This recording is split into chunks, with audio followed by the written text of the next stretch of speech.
Welcome, church family. It is Wednesday, July 14th, and it's our midweek service oasis here at the Oakland Center for Spiritual Living. My name is Paul Pursuti. I'll be your host tonight. And as always, we're delighted to have you here. So, what is the Wednesday night service? Why do we call it Oasis? It's a place where we can be together as a community to be spiritually refreshed between our Sundays. And when Reverend Jeff came and introduced our Wednesday nights, he asked us to consider using the satsang style, where we have a speaker speak for about 20 minutes and then we open it up to a discussion. But more than anything, he wanted our Wednesday nights to be informal, intimate, and rich. And even in this digital format, our Wednesday nights, I feel like you're all here, so I guess it's working. They are informal, intimate, and rich. And that's our intention for you to have tonight, is that type of an experience. Our annual theme for this year is Timeless Wisdom, Evolutionary Vision, and our monthly theme for July is Pulled by Vision. So I don't know if we have anybody here for the first time. Everybody's pretty well established. But if you have a friend that's interested in the center, you can tell them they can get the weekly newsletter by going to the website, lower left-hand corner, and putting in their email address and submit it, and they'll get that. Now, speaking to what we were talking about during the break, I will have a special announcement at the end of the program talking about what's happening digitally at Oakland Center and what's happening physically at Oakland Center, specifically around Sunday service this coming Sunday on the 18th. So stay with us to the end, and I'll teach you how you're going to access it digitally through the live stream medium. So with that in mind, that concludes my opening statements. We welcome you. We're so glad that you're here. Tonight we have a special person that's going to deliver our opening prayer. She's one of our practitioners, and she's also a ministerial student. So please welcome Teresa Gardner as I asked her to open us up in prayer. Teresa, I turn it over to you. Thank you, Paul. Hello, everyone. Okay. Love to do the prayer today. All right. Well, if you feel like closing your eyes gently, let's just take a breath together, inviting the one that is present right here. Ah, the eternal one that breathes life, that creates life, that is always present. This is divine wisdom. And it is the harmony and the clarity of life.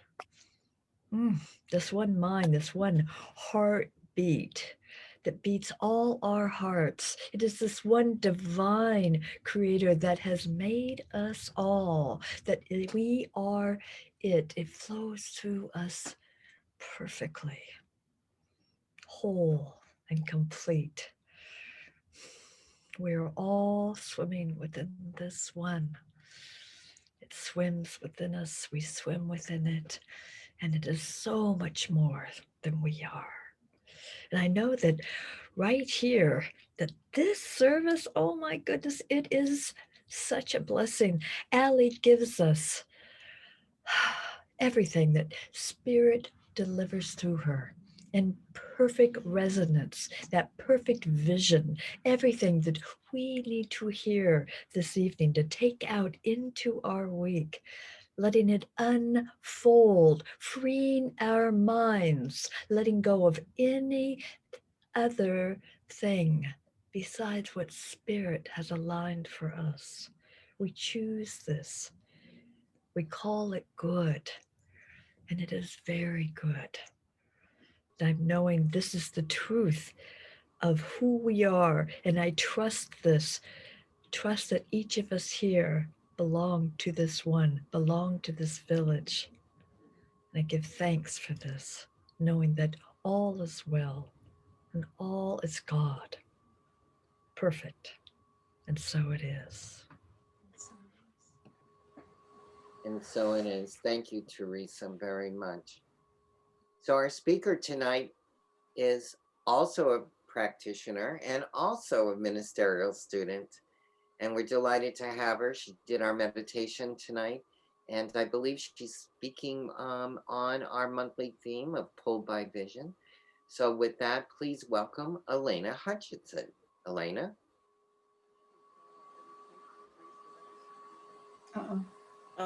Let's see. Our monthly theme is Pulled by Vision. The theme for tonight is Free Your Mind and the Rest Will Follow. So there's a famous story about Mahatma Gandhi that you may have heard. A woman walks many miles to see Gandhi, her young son in tow. She's worried because she thinks he's eating too much sugar. She says to Gandhi, "Sir, can you tell him to stop eating sugar? He'll listen to you." Gandhi tells her to bring her son back in 2 weeks. She's disappointed. But she takes her son home, and 2 weeks later, she makes that long trip again. And Gandhi looks at the boy and says, "You must stop eating sugar. It is very bad for you." Well, the woman's appreciative, but a little confused. She asks Gandhi why he wanted her to wait 2 weeks and then come back. And he says, "Before I could tell your son to stop eating sugar, I had to stop eating sugar myself." So I was reminded of this story a couple of weeks ago. I was starting to prepare this talk, and I was frustrated. Usually, as soon as I hear the theme of the week, I get some little bit of inspiration that gives me a starting point, an image, a story. This time, I got nothing.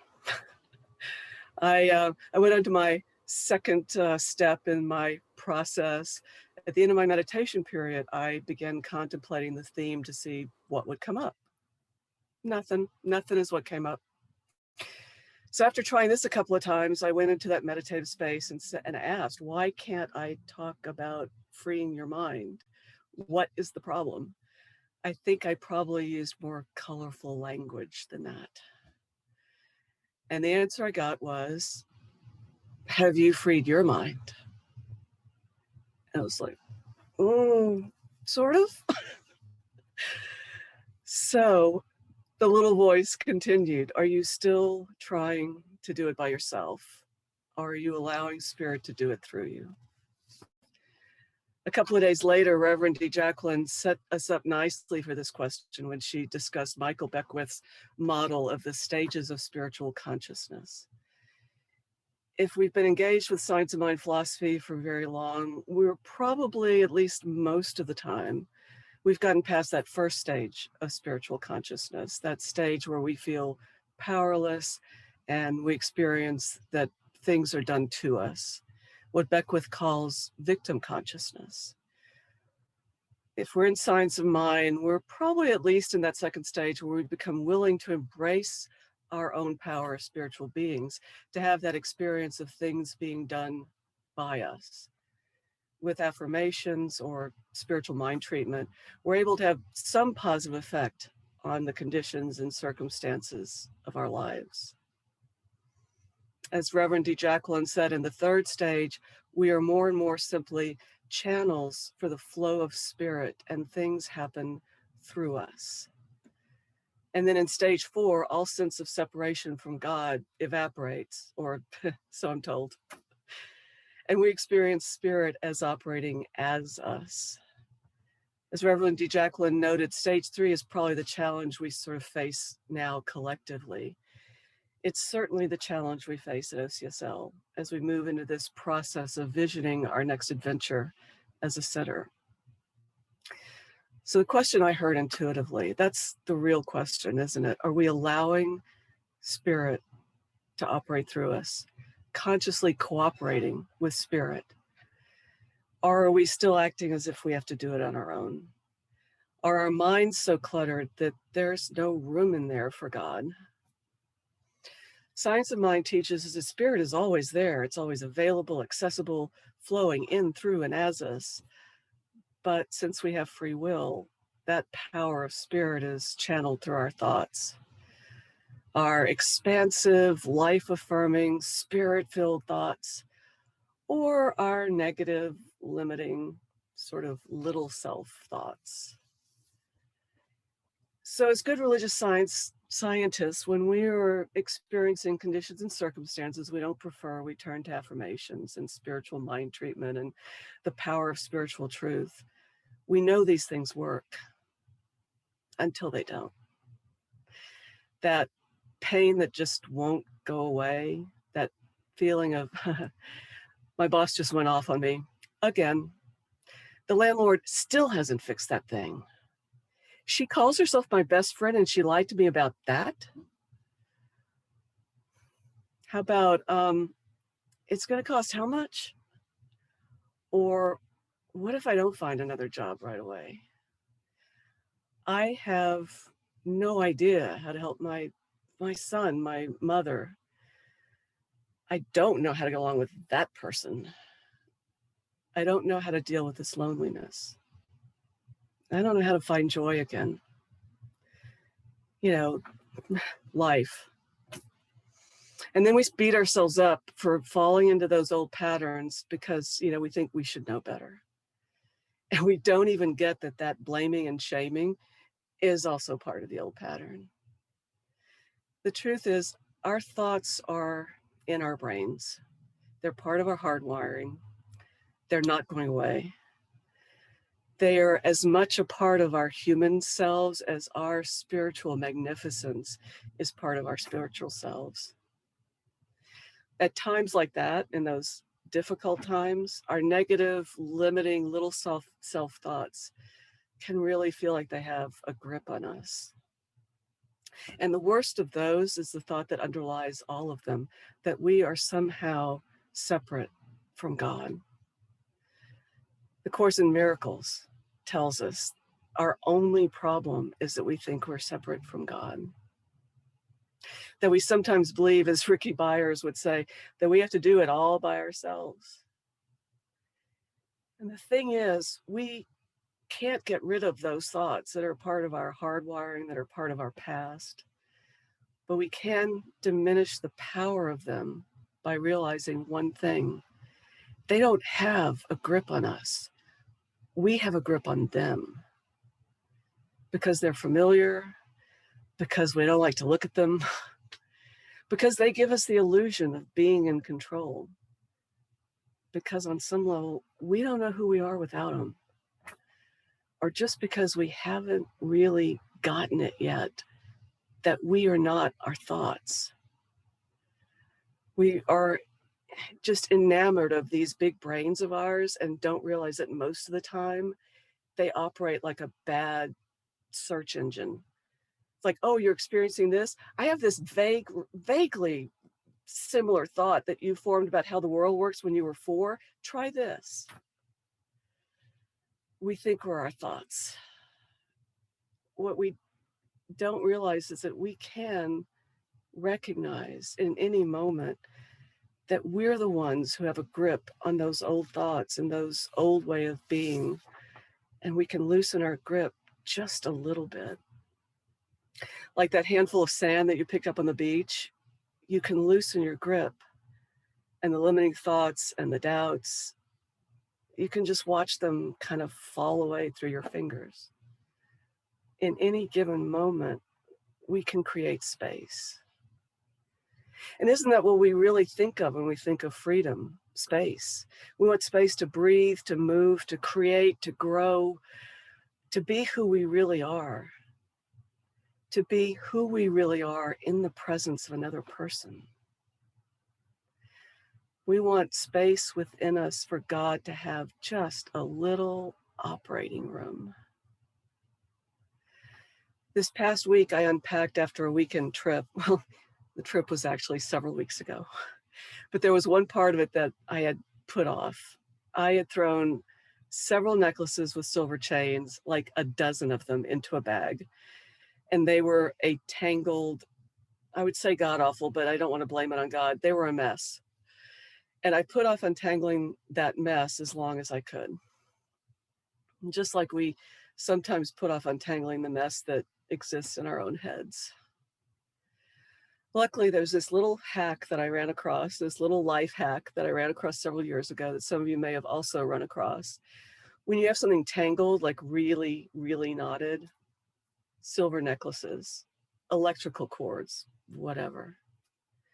You don't try to unknot the knots one at a time, because that just makes more knots.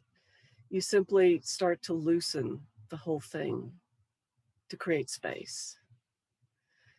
I picked up the pile, I held it in both hands, I separated my hands and let the necklaces fall away. Twice. It was done. There they were, just lying there, unknotted and ready to be put away. So maybe freeing our minds, it's not about doing something, it's not about finding something, it's not about rooting out something.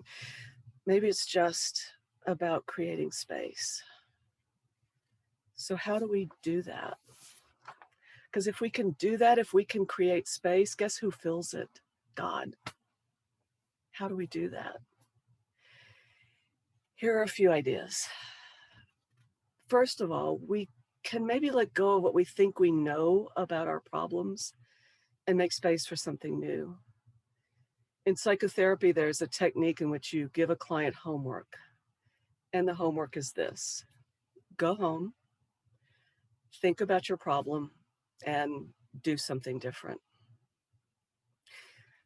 Clients usually complain about what they're paying for that kind of advice, but it actually works.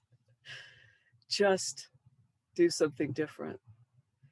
How often do we pick at one little knot in our thinking and our lives? We're at it like a dog on a bone, and what we really need to do is just slow down, let go, breathe. Go into a quiet space, take a walk, give that other person the most generous assumption possible. Allow for a new possibility. Be willing to be willing. Try something new, even when we have doubts that it'll work, because we have just decided to have faith, to get quiet enough that we can actually hear that still small voice within. Lao Tzu said, to a mind that is still, the whole universe surrenders. What if we just paused, held a little less tightly to those old thoughts and the old ways, and created a little bit of space where God can enter in? It's natural when we don't know what to do, when we don't like what we're feeling, to go into resistance, to want answers in a hurry, to want control. We tighten up, we start obsessively applying our old solutions, the ones that we actually know don't work at all. But have you ever had that experience where you're at the end of your rope, you throw your hands up and go, that's it, I give up? And that's when things change. Some little unexpected thing happens that changes everything. This is the part where, if you listen carefully, you can almost hear God saying, finally. Secondly, we can let go of what we think we know about how the universe operates and make space for something completely surprising. One of the things that initially drew me to Science of Mind is Ernest Holmes' statement that principle is not bound by precedent. Think about what that means. It means that once we create an intention, like really create an intention, open to a new possibility, commit to it, nothing that has come before matters. Or as Emerson said, once you make a decision, the universe conspires to make it happen. The universe begins arranging itself to bring that intention into manifestation, if you can hold on to it long enough for the universe to rearrange itself. I'm going to ask you to ask yourself a question that has served me incredibly well in the last few years. Do you actually believe that that's true? Often we say we believe things when we're kind of pretending we believe them, or it's a nice idea, and so we don't examine it too closely. Because to actually believe that's true, we have to let go of everything we've been taught. We have to free our minds of and loosen our grip on most of what we have learned about how the universe operates. So do you, deep down, believe that? There's a part of us that goes, well, it's a nice idea, but Newtonian physics and cause and effect and the second law of thermodynamics and history. Well, I'll see your Newtonian physics and raise you quantum wave functions. You probably know by now, most of the physics we were taught in school was decades out of date when they taught it to us. In my case, a few years ago. Again, you may know this already. Quantum physics tells us that when two subatomic particles have been connected and then they're separated, whether it's by a few inches or millions of miles, if you change the direction of the spin on one of them, the other instantaneously changes the direction of its spin. Even though they're not connected in any way we understand, even though they're not connected in any way that science can possibly explain. It almost sounds like thousands of years ago, the Buddhists were right. The entire universe is one completely interconnected co-causal reality. Or in Ernest Holmes' words, there is only one thing. I'm sure many of you remember when Michael Beckwith appeared in a book and a movie called The Secret that explored the laws of attraction. Quantum physicist Travis Taylor, has written a book called The Science Behind the Secret, in which he offers the belief of some quantum physicists that our brains don't actually function at all at the level of neurons, but through quantum level oscillations, QIFs or quantum wave functions, little tiny movements way down deep in the neurons and on an atomic level that are actually communicating to the outside universe, because on a quantum level, it's all connected. How, we don't know, but it's all connected.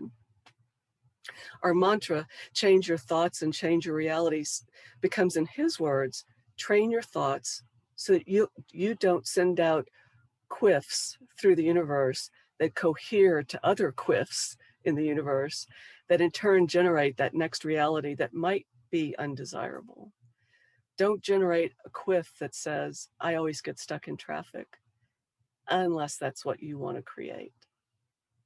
Now, I've read the book, The Science Behind the Secret, a couple of times. I've read other books on quantum physics. Do I understand quantum physics? I do not. But quantum physics teaches me that there are many things that I don't understand, that none of us understand. That thought alone frees my mind. It lets me loosen my grip on what I think I know. When I create that intention, and Ernest Holmes tells me that changed everything right in that moment, there's some part of me that is willing to believe that, really believe it. It makes it that much easier to accept Ernest Holmes' teaching that with God, all things are possible. But notice he said, with God. And then finally, we can let go of what we think we need or want and make space for literally anything. Another New Thought leader that was featured in The Secret, Mike Dooley, wrote a book called Playing the Matrix. In it, he challenges us to let go of what we think we want or need and to go for the bigger idea. For example, if you want a car so that you could have an easier commute and better work-life balance, and you try to manifest a car, you may get the car. If you try to manifest that greater sense of freedom that would give you, you might get the car and a fabulous new job with a shorter commute. And if you go for the sense of joy that comes from that kind of freedom, You may get all that in a new relationship, or you might just be happier every day. Jill Goldsmith, who's the author of Practicing the Presence, who you may actually hear from in every talk I give. It might happen. He goes one step further. He admonishes us not to treat for health or money or anything else. Nothing but a greater awareness, a greater embodiment in our bodies, in our feeling natures, in our emotions, a greater embodiment of the presence of God. In his words, when we desire only a God experience, heaven itself will open and pour itself out at our feet in the form of every good. That's worth another one. When we desire only a God experience, heaven itself will open and pour itself out at our feet in the form of every kind of good. Free your mind of everything but a desire to no longer feel separate from spirit. Free your mind, and the rest will follow. So, by the way, when I decided to get out of the way and let spirit operate through me instead of, controlling all this, to not try to over-plan the talk, but just let spirit flow and start typing, I got through the entire first draft in one go without any pauses, just typing as fast as I could. Spirit did allow me to, edit after that because spirit knows me pretty well. But anyway, since the topic tonight is free your mind, I'm not going to pose any question tonight for our discussion period. I'm just going to open this up and see where we go. So let's have a moment of silence where everyone can kind of gather their thoughts. Let's take 2 or 3 deep breaths. And when you're ready, if there's something you'd like to say, just raise your hand.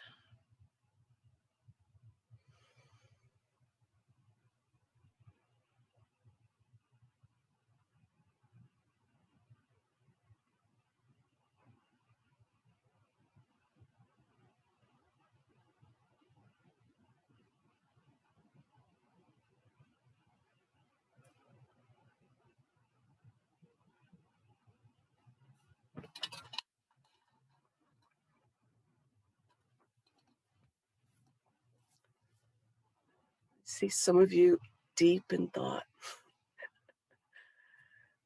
Anybody like to say anything?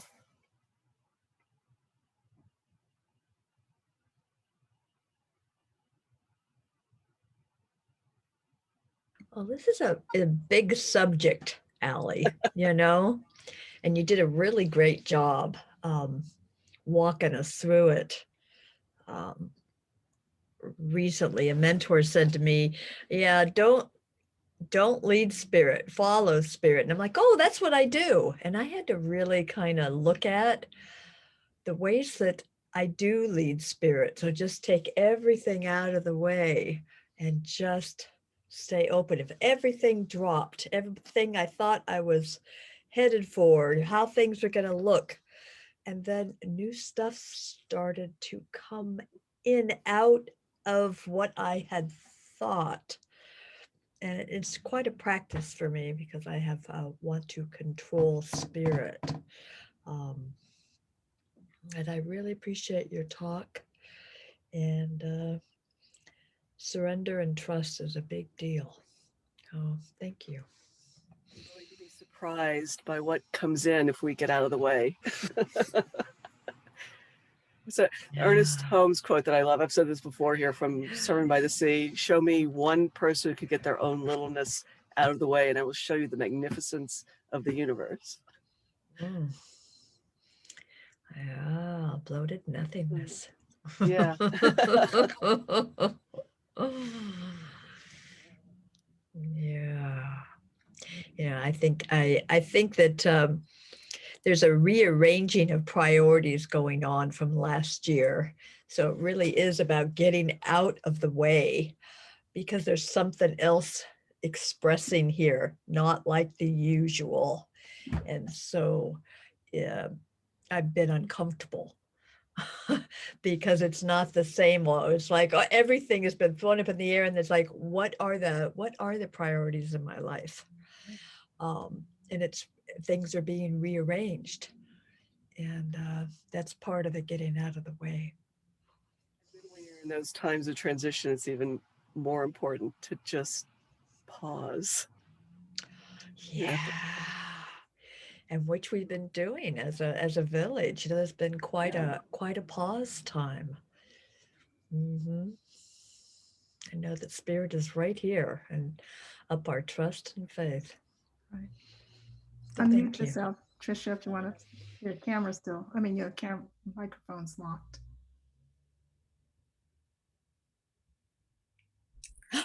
Unmute. Yeah, I'm in a big state of transition right now on many levels. And I'm actually really happy. I'm keeping my sense of that I know Spirit has the best intentions for me. I trust that. I am not obsessing about where I'm going to live, if this relationship of mine is ever going to come back. I'm just putting one foot in front of the other and going, I know my spiritual community has me in their hearts and in their treatments. And I know that it will. I'm getting out of the way and just letting it come to me. And it feels really, really, really good. Because I'm happy. And I'm anticipating wonderful things. I'm not even letting fear in the door. So the freeing the mind is really has really helped me. And I think it's interesting that this is our discussion tonight. So thank you, Allie. It really was so topical. So when the feeling of listening to you is that feeling of like letting go. And I often think, our happiness is completely dependent on the extent to which we are not in resistance to what is at the moment. Yes. We think we want to avoid some pain, and it's the resistance to feeling that's painful. And once we get into it, it's like, oh, that, okay. Yeah, like, okay, that happened. Oh, yeah, okay. I think But, Reverend Jerry had her. oh. Yes, Reverend Allie. Wonderful presentation. I really appreciated hearing from you. And as you know, this Sunday's topic is the same, so it'll be very interesting to see what comes up for Sunday's topic. What I did want to say, and I don't know if it was Raymond Charles Barker who said it, I think it might have been, is get your bloated nothingness out of the way of the divine circuitry of life. That is the goal. I think it's Emerson said that. Was it Emerson? I think it was Emerson. Okay, whatever. Anyhow, it has always stuck with me. I'll make mental note of that. But and it's so true because our human self gets puffed up and gets in the way, and when we step out of the way and free our minds and free ourselves to knowing that there's a greater power happening here. I just really, I love the topic. I love the idea of freeing our mind, especially now at this time, because, we're coming out of a very tender, delicate time in our lives and the whole world's lives. And here we are being able to explore this whole idea of freeing our mind. you've heard it from me many times that my favorite affirmation is I surrender to the power and the presence of God within me, or spirit within me, or whichever you choose. And it is a wonderful affirmation that is so settling, and so it just opens me up to something greater than I can humanly imagine when I get into that centered place. And so I spend a lot of time there lately, and I appreciate it. And I appreciate your shares this evening and all the fabulous quotes. Very, very nice. And a reminder for everyone, you do get the last word on this on Sunday. I know. I think you stole my thunder. What am I going to do? Well, Spirit, open me up to what's next to be shared. No, I think it was very nice, and thank you. Great job. Yeah. Sherry? Thank you. As usual, you are inspiring, and you're an inspiration to me for sure.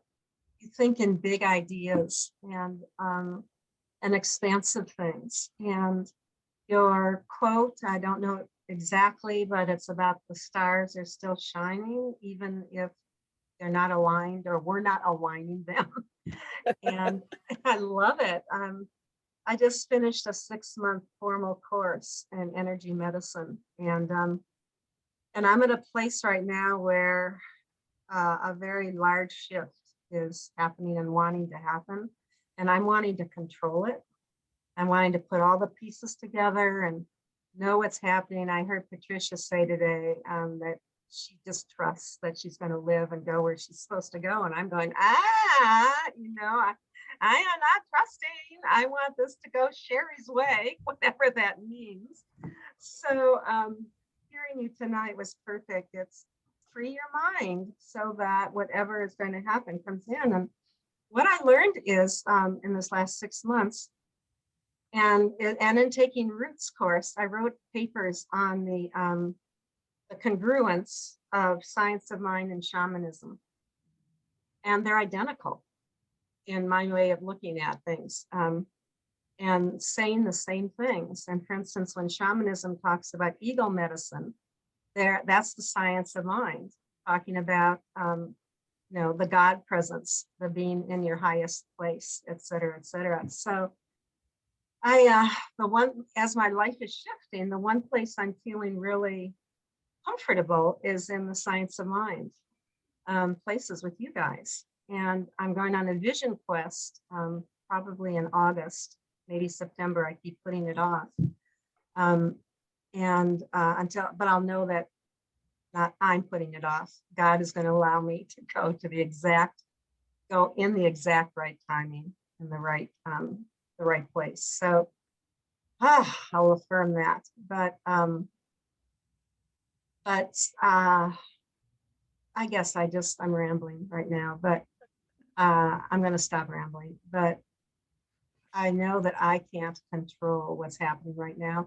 And I chose this not to control. So it's time to let go and let God and see what's coming. Am I going to live here? Am I going to be in the Bay Area anymore? Am I moving somewhere else? All of that is up, all of it right now. So where am I going to continue the training? So anyway, thank you very much. And I always, always love it when you speak. Thank you. Yeah, you perfectly expressed that feeling of, we get into when we're in transition.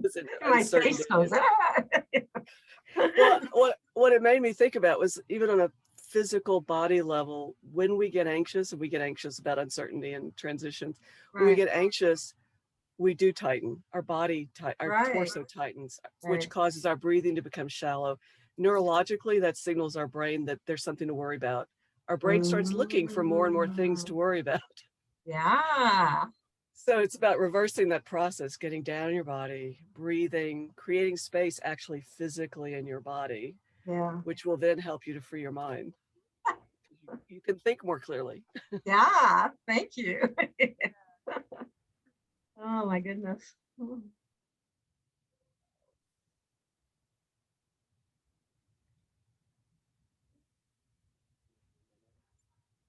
has a question. So the quote, Alena, the quote is let us take our bloated nothingness out of the path of the divine circuits. And it's from Ralph Waldo Emerson. If I do Ah. that, can I stop hearing that quote? Because it's kind of disturbing. I just wanted to give credit where credit's due, but I was going to chime in and say, no, Dr. Dan said it because it was in one of his lessons. And consistently, at least once a week, because we meet every day, Monday through Friday, to go over stuff. But we kind of recap at the end. We spend about 5 or 6 extra minutes of the half an hour recapping. And that's the thing. Everybody will say certain things, and then we'll all kind of look at each other and we say, let's take our bloated nothingness out of the path of the divine circuits. So we attribute it to Dr. Dan, just so you know. Well, speaking of quotes, first of all, thank you, Alena, for a beautiful, very deep conversation tonight. I appreciate you, and what you brought, to our attention is wonderful. I'm good. But speaking of quotes, can you look? I love Joel Goldsmith. Oh my God. I'm just getting into him now. So you're way ahead of me. You're way ahead of me. But can you read that quote for me where it says, when we desire only a God experience? Because, that's what I've been desiring for opening up, doing live stream, simulcasting, and all of that. I've been opening up as best as I can, and I do kind of get and close down, and I go, no, you can release and get out of the way and let God do this. This is not about you, Peggy. You got God. You're not alone. Not to mention, I've got all of you here on these squares. But I've got Joel Goldsmith too, don't I? Yeah, that first page of Practicing the Presence has been my meditation for the last 2 or 3 years. Oh my goodness. It's amazing. The quote was, when we desire only a God experience, heaven itself will open and pour itself out at our feet in the form of every kind of good. Oh, that is just gorgeous. Thank you. Somewhere in the first probably 10 or 20 pages. Yeah. On the left side. The left side. What's the name of the book? Yeah. I was going to say the same thing. Practicing the Presence. Mm-hmm. He lays out on that first page, he lays out, like, if you want to be enlightened, here are the 4 steps. You just do this. And you're like, oh, okay. With a voice of authority on the written page. Oh yeah. Yeah. Oh yeah.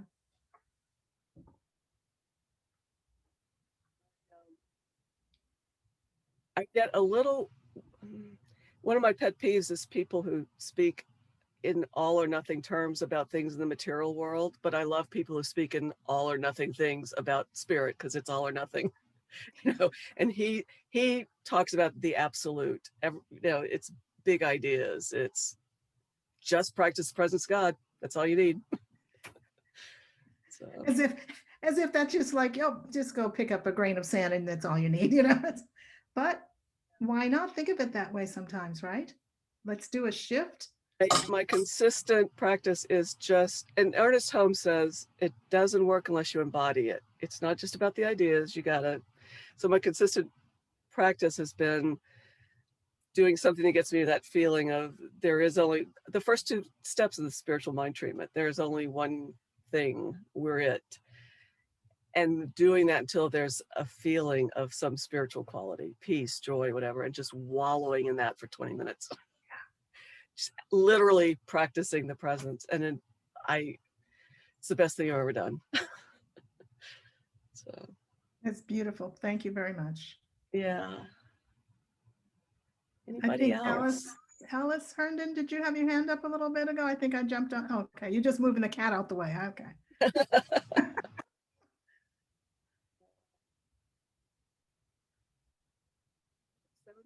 I don't know, Paul, where you We've got a few more minutes. Your volume. My volume. Oh, Paul's volume. Oh, there you go. Just wondering, we have a few more minutes, right? If anyone has anything. Any last thoughts? Oh, I have one thing I did want to say. If no one else, when we get to the point where no one else has something to say, if I could find it, or maybe not. Anybody else?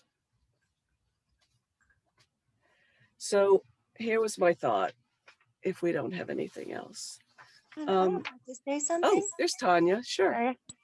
Hi, I don't say much anymore because I never know if my Zoom is going to disconnect. So I really appreciated your talk, your points that you gave. I look at, I think about an experience that I had yesterday, and I've had this repeatedly. Before I decided to move to Alameda, I meditated a lot, and I kept seeing visions of me in the water, in the bay. And it confirmed to me that I was supposed to move to Alameda, even though it wasn't my first choice. I started swimming in the bay in February. I'm a novice swimmer. Every single time I've been out there, it's been a spiritual experience. My latest one was yesterday afternoon, and this is about being really connected to source, to everything. I get in the water, I start breathing in a particular way to get my stride. The waves just envelop me.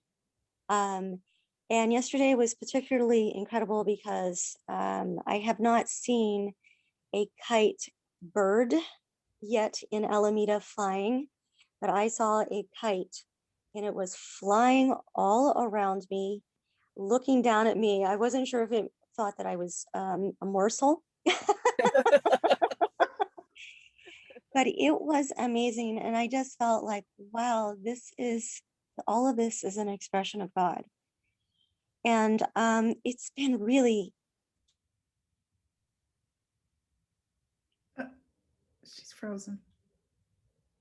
Down. I put my website on and I so whenever you are talking tonight, that's what it reminded me of, just presence, and being present in the present, to notice it, to feel it, and to have it wrap around you in that manner. I'm complete. A great example of relaxing into it and then having something unexpectedly good happen, right? It was amazing. So, anybody else? My thought was to leave you with the same homework I give my clients sometimes. Go home, ask yourself, is there one thing you can commit to doing differently in the next week that will give you a little bit more freeing of your mind, or maybe a lot more? What's the one thing you can commit to doing this week different from what you've done before?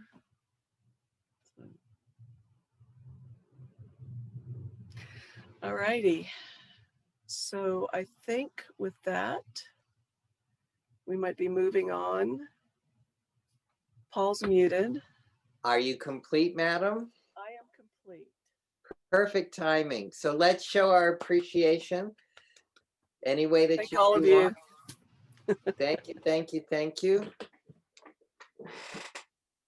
Oh, and I breathe a deep breath, taking it all in, getting out of my bloated nothingness. And I have plenty of that. So it should be easy to let go of some of that in the next week. So thank you, Alena. So I promised you some dynamic announcements tonight. And so Peter is on the ready. So here we go. On this Sunday, July 18th, is our first day of broadcasting the service on live stream from the sanctuary. This is one step closer to our new normal, whatever that may be, Alena, as we move into the sanctuary. Reverend Jerry Carter is speaking on Free Your Mind and the Rest Will Follow, continuing the monthly theme of Pulled by Vision. Our service starts at 10 o'clock. So the big question is, how do we go to that service? You're not going to come to church in the physical way, because that opening I'll talk about a little bit later. However, we're going to move from the Zoom platform into what we used to use, which is live streaming to carry our broadcast service. So that's starting this Sunday, and you'll want to be signed into live stream for the start of the service by 10:30. And let me tell you how to get there. Just reminding you that for the services of the July 18th and the 25th, there is no audience. You'll use this pathway, divine path, to get with no bloated nothingness to Sunday service. So what Peter is showing you, excuse me, is our homepage where everything resides. Everything OCSL lives on our homepage. And tonight you would have clicked on the Wednesday night Zoom, or in the Village News, the Wednesday night Zoom link. You can see that's still there to the left, but in the middle is a click here to go directly to Sunday live stream service. That replaces the link that was the Zoom link to go to Sunday service. And if you go to the website after this meeting, you will see this new placement. Okay, so that's the live stream Sunday service link on the homepage. Then you'll notice to the right of that,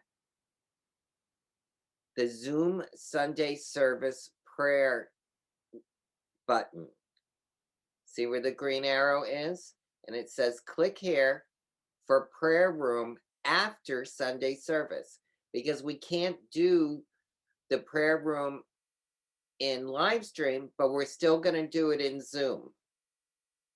Okay, so after the service, you'll go there, go back to the web page, but you'll click that button, because Zoe will be hosting this Sunday, and the prayer room will open at 11:45.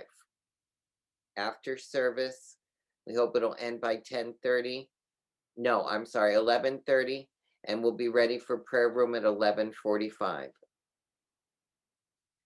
Please note that there's no digital meditation going forward. So we're not going to have meditation from 10 to 10:20 for the next 2 Sundays.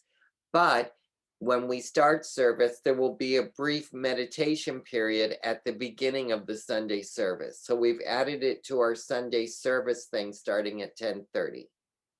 Does that make sense so far? Everything that I'm telling you will also be in your Village News that you get if you're signed up to receive it, and we'll have all the links. But Peter and I wanted to show you the difference of the homepage as of today. So I'm going to open it up right now and ask, are there any questions about doing this? Sherry, you had mentioned, how do we do this? Does that answer your question from earlier tonight? Does, Paul, thanks. Totally Good. clear. Very good.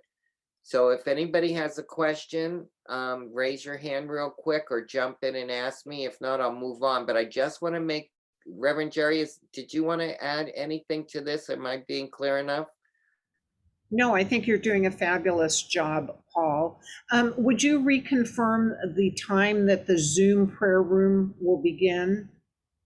Zoe, make sure I'm saying this right. I believe we landed on 11:45. That's right, because it's going to take a while for me to get the room set up and to have all the practitioners ready. Thank you. Perfect. So if there's no questions, or you can ask a little bit later on, before, after I finish the announcements. So that's all about Sunday. But what about Wednesday? Well, as I said earlier, the Wednesday is going to stay in Zoom. So next Wednesday, July 21st, is Reverend Eloise Oliver, and she'll be continuing the theme of Pulled by Vision. And I believe she's going to speak on the same subject as Alena did and that Reverend Jerry did, because I need all the mind freeing I can get at this stage of my life. So I had a little chat with her, and that's what she's landing on as well. So again, our Wednesday services for the long term, as we see it going forward, will continue to meet on Zoom through the webpage. Then on Sunday, the July 25th, which will be the second Sunday that we're broadcasting without an audience, Reverend Savannah is having a Zoom and in-person workshop. It'll be hybrid. So if you're interested in joining her workshop, which is called If I Were Brave, on Sunday, July 25th from 12:30 to 3 o'clock, the cost is $40. And pre-registration is necessary. Now, if you decide to join this class and you want to take it in the social hall with her in person, and you're registered to be in the class, you can join the Sunday service in the sanctuary and sit in the sanctuary. So all you'll have to do is walk from the Sunday service right over to Savannah's workshop. So if you have any questions about that, you can ask me personally. So check the events page for details and how to register. The super big announcement is that the grand opening will be Sunday, August 1st.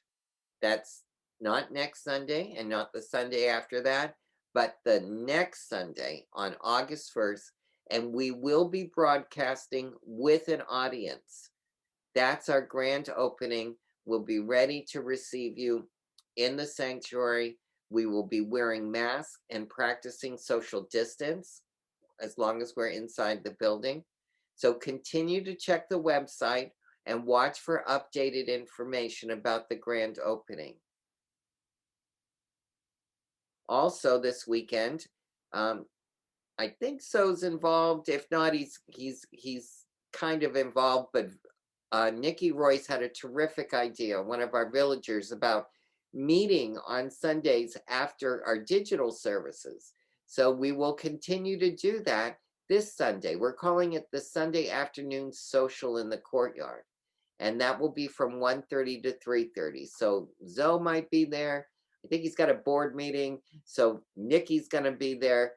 But anyways, if you inclined and want to gather with the village, that will continue to happen this Sunday. We will be practicing social distancing and the normal health guidelines that we need to follow. Then on Friday, July 23rd at 7 o'clock is Diversity Circle. Can you believe it's almost here again? Always the last Friday of the month. The guest speaker this month is from A Safe Place, a longtime Oakland domestic violence organization. They will be speaking on the role that faith-based organizations have played in domestic violence. It's on a love offering basis, and details are on the events page. Reverend Jeff's memorial service will be Saturday, September 4th at 11.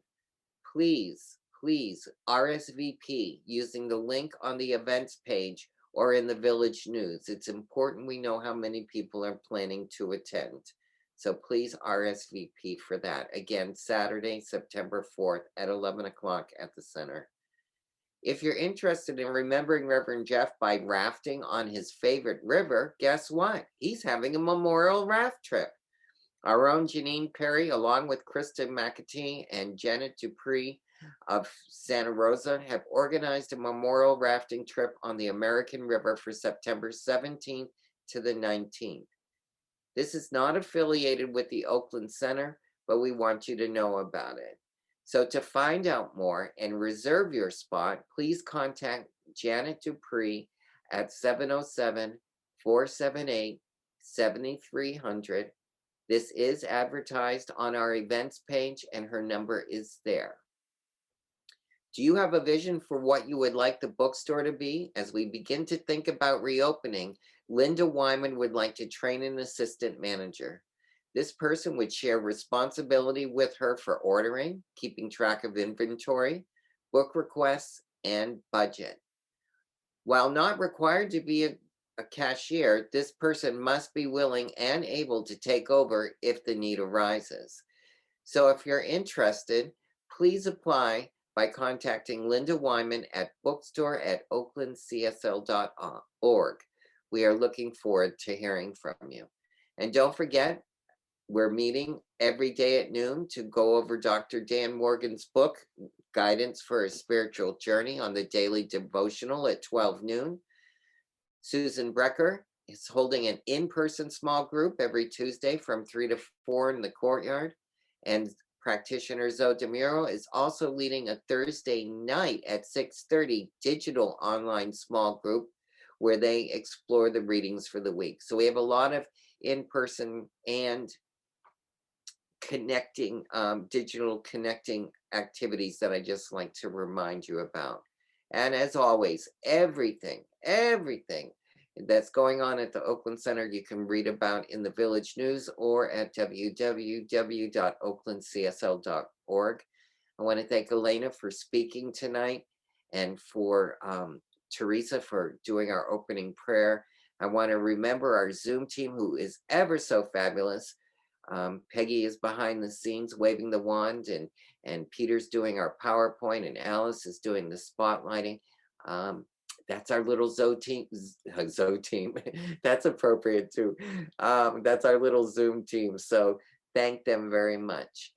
Any questions that you have about any of the announcements that I need to address? All good? Yahoo?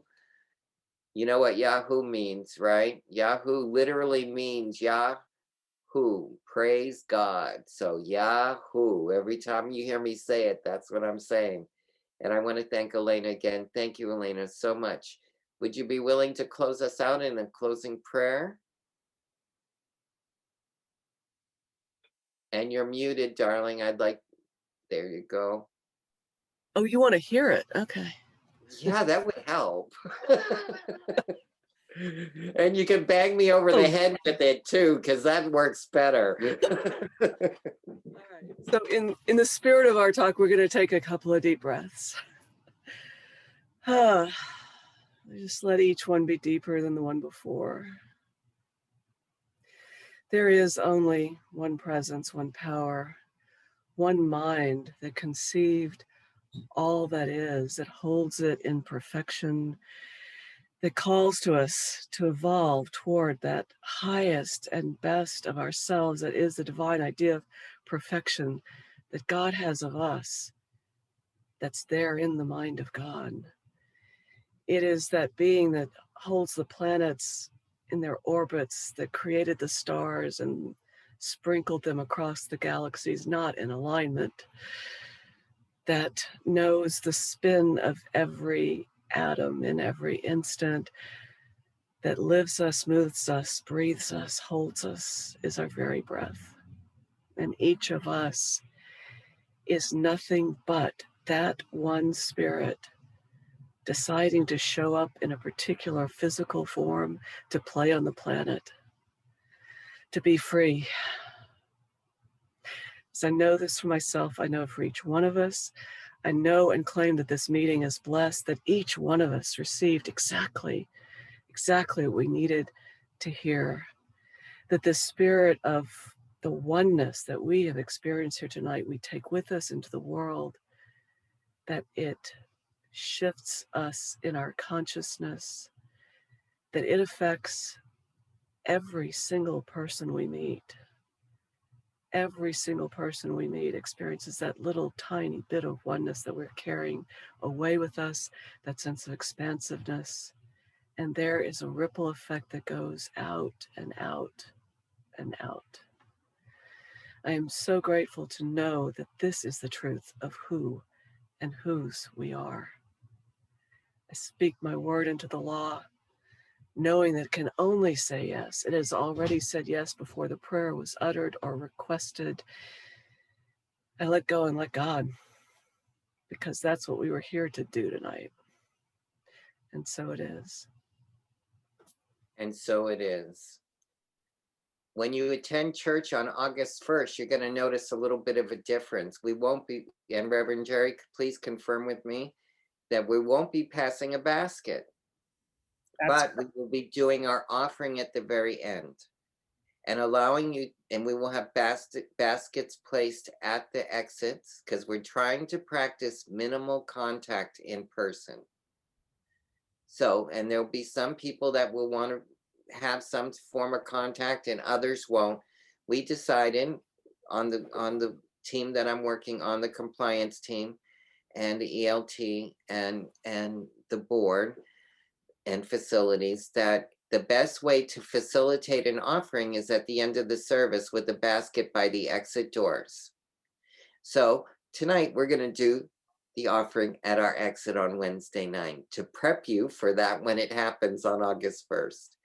So in this moment, I'm going to read the giving affirmation. We hold our gift in our hand and we put it in that digital basket on our way out the door tonight. The gift I give is God in action. It does good work in the world and blesses creation.